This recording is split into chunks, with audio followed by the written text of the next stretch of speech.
Hi, I'm David Levithan, and welcome to the middle grade portion of our preview. I'm so excited about a lot of the titles that you're about to hear about. I do want to tell you about a few that I'm really excited about.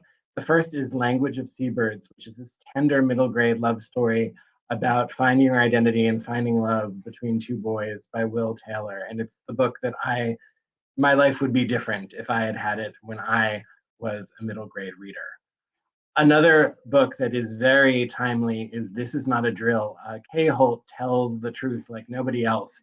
And this is the story of a school that goes in under lockdown. I will give a spoiler and say that there's not a serious threat. This is a middle grade appropriate book, but it certainly is something that every kid in America is dealing with. And Kay Holt really conveys that beautifully.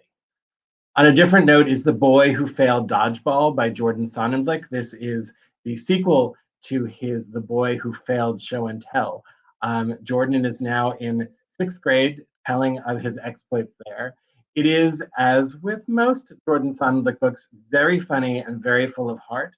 I will say the one thing that really spoke to me about this book, it also talks a little about Jordan's Jewish identity and sort of both the poles of trying to carry on tradition but also facing an anti-Semitic remark that is made towards him, and sort of how that makes him feel and how he deals with that and the people around him deal with that. And last, we have an amazing return to our list with Avi.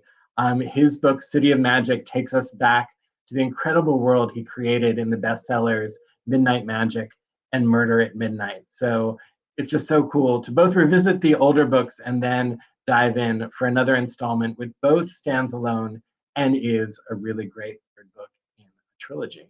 So that is my little preview of middle grade books. But before we go on to more, here's a little bit about chapter books.